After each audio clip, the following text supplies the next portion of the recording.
ہماری دعوت کو قبول کیا. ہم احمدیہ گزٹ کی طرف سے ان کے بہت مشکور ہیں.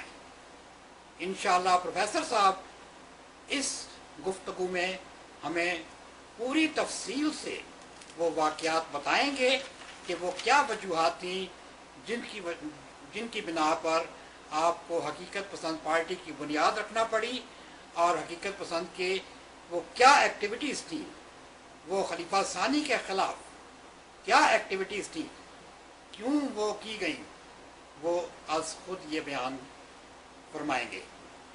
میں مائک پروفیسر صاحب کی خدمت میں پیش کرتا ہوں. پروفیسر صاحب. بسم اللہ الرحمن الرحیم. سب سے پہلے میں احمدیہ گزٹ کے ممبران کا شکریہ ادا کرتا ہوں کہ انہوں نے مجھے اس فورم پر گفتگو کرنے کے لیے بلایا، اور میں اس اپنے بڑھاپے میں اور عمر رسیدگی کے باوجود ان کی دعوت کو قبول کیا، اور میں نے یہ اپنے لیے سعادت سمجھی کہ میں جماعت احمدیہ کے لوگوں کے سامنے وہ حقائق بیان کروں جس کی بنا پر 1956 میں ایک فتنہ قائم ہوا، فتنہ کا برپا کیا گیا، جس کی بنا پر ایک خلیفہ صاحب نے ساری جماعت سے اثر نو بیعت لی تھی. اس فتنے کی اہمیت اس سے اندازہ کر لیجئے کہ خلیفہ صاحب نے ساری دنیا کے احمدیوں سے یہ کہا کہ وہ اثر نو بیعت کریں. اتنی سنگینی کیوں آئی، اور وہ کیا وجوہات تھی جس کی بنا پر یہ بات ہوئی تھی. تو میں ان گزٹ کا احمدیہ کا شکریہ پھر ادا کرتا ہوں اور اپنے خیالات کا اظہار کرتا ہوں. سب سے پہلے میں جماعت احمدیہ کے افراد سے یہ کہوں گا کہ جب بھی کوئی آدمی جماعت احمدیہ کا مخالف ہوتا ہے تو خلیفہ صاحب بڑی ہوشیاری کے ساتھ، چلاکی کے ساتھ اس کی کردار کشی کرنا شروع کر دیتے اور اس کو منافق کر دیتے. جماعت احمدیہ کو معلوم افراد کو جو پرانے آدمی ہیں ان کو معلوم ہوگا کہ مجھے عبداللہ بن ابی سلول کا لقب دیا گیا تھا خلیفہ کی طرف سے.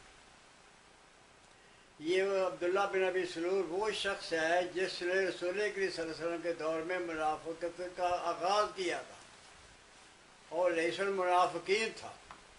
مجھے بھی رئیس المنافقین قرار دیا گیا.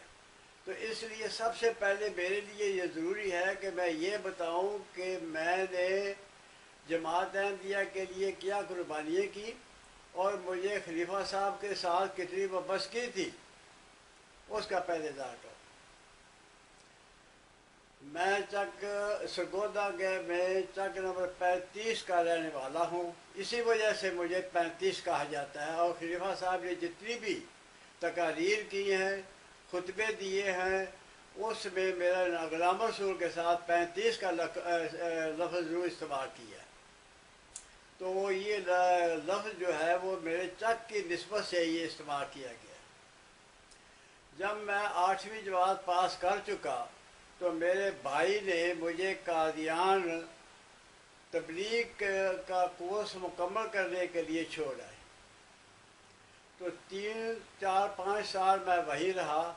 تو اس عرصے میں کچھ ایسی بات آ گئی کہ جس کی بنا پر سارے قادیان میں مشہور ہو گیا. وہ اپنی کبڈی اور فٹ بال کھیلنے کی وجہ سے ہوا تھا. تقریباً کوئی بچہ، کوئی جوان، کوئی بوڑھا ایسا نہیں تھا جو میرے نام سے نہ واقف ہو.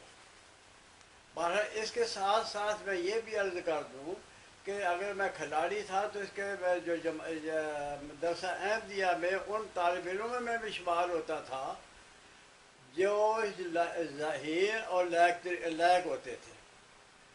تو اس کے ضمن میں یہ بھی بات عرض کر دوں کہ ایک دفعہ مضمون نویسی کا مقابلہ ہوا